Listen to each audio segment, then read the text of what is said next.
All right, so basically, bug bounty is a general name of the programs that companies open to find security vulnerabilities in their software or websites. So, by announcing the bug bounty program to the public, companies allow security testing of their software and usually reward the reporting person for reporting these vulnerabilities. So, thanks to bug bounty, companies fix vulnerabilities in their software and prevent these vulnerabilities from hopefully being exploited. But the benefit for hackers is actually quite high. Some possible rewards, depending on the program and company, of course: money, certificates, recognition, name in the Hall of Fame pages. That's a nice option for your CV.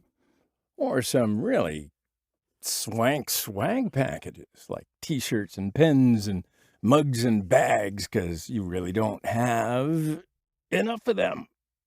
But of course, that all depends upon the generosity, the creativity of the company. Sometimes you might even get an apprentice program or a job, but you never can tell.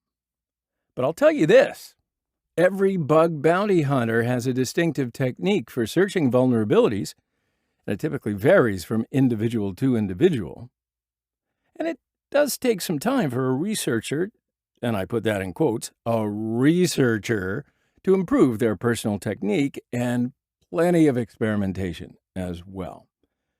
Now, there is a methodology of bug bounty hunting, so you got to generally observe a batch of objectives that goes a little something like this: analyzing the scope of the program. And I'll tell you this for nothing: the scope is the most important aspect of a bug bounty program. Why? Because it tells you which assets to test, and you don't want to spend time testing out-of-scope domains, believe me.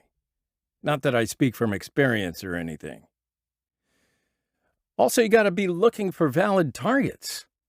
So valid targets are the targets that help you quickly test for vulnerabilities in the scope and reduce wasting any more time.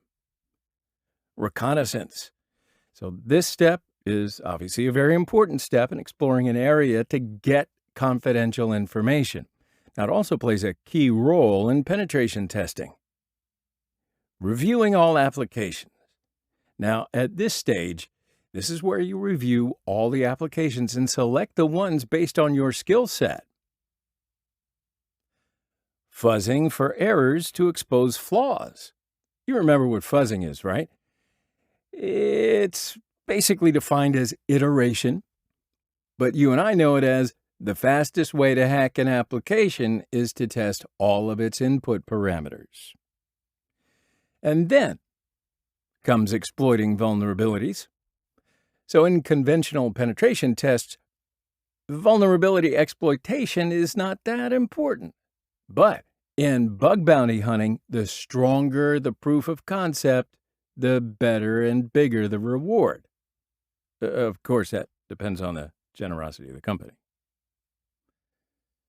So to become a bug hunter, well, the crucial aspect is to learn about web application technologies and mobile application technologies alike. So these are the things that are going to kickstart your career as a bug bounty hunter. Now, apart from knowing about some technologies, you also should be aware of the vulnerabilities that are commonly used, like injection, broken authentication, cross-site scripting, or XSS, broken access control, security misconfiguration, and the like. Now, bug bounty platforms. These are software programs that are used to distribute bug bounty programs. So a bug bounty application is a deal or a praise presented for non-public people who control to find bugs and vulnerabilities in web applications, correctly crowdsourcing flaw and vulnerability management. Most organizations use bug bounty platforms to complement their in-residence QA and bug locating efforts.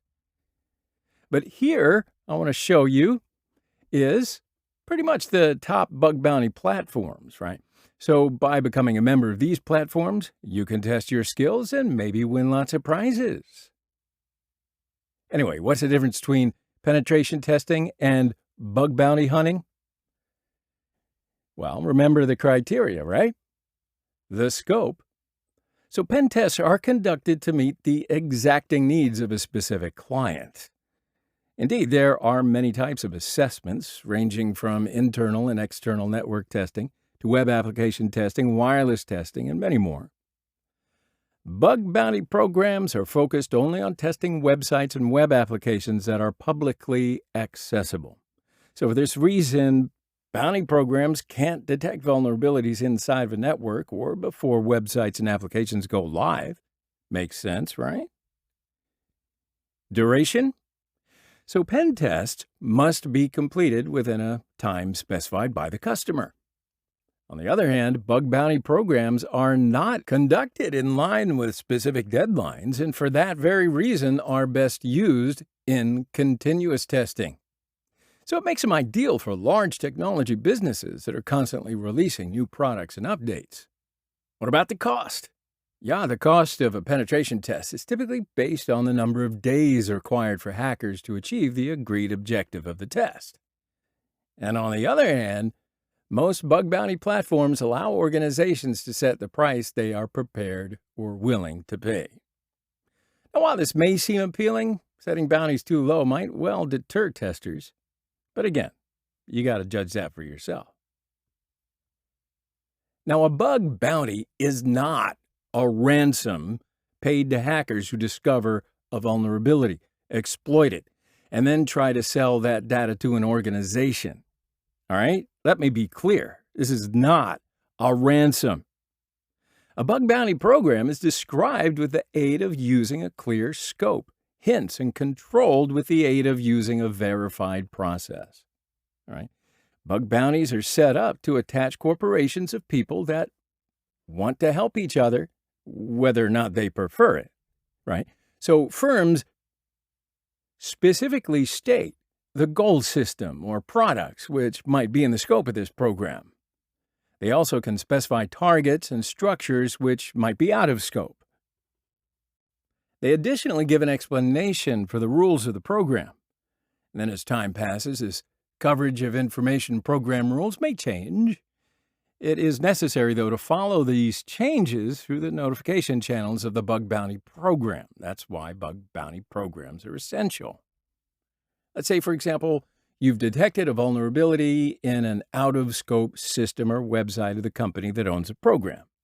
Well, you're not going to receive any reward when you report it. You might be doing them a favor. But when you follow the notifications, the system or website that you found may actually be included in the scope. And then, if you are the first to forward that vulnerability that you find, then you may indeed be rewarded. Now, by the way, it is necessary to mention rewards. If two different people detect the same vulnerability or vulnerabilities or even an exploitation, the very first to submit gets the prize. Okay, the second sender is not usually even acknowledged, let alone rewarded, but sometimes small rewards are sent for motivational purposes. So in that respect, what I'm telling you is true. It's very important to follow the notifications.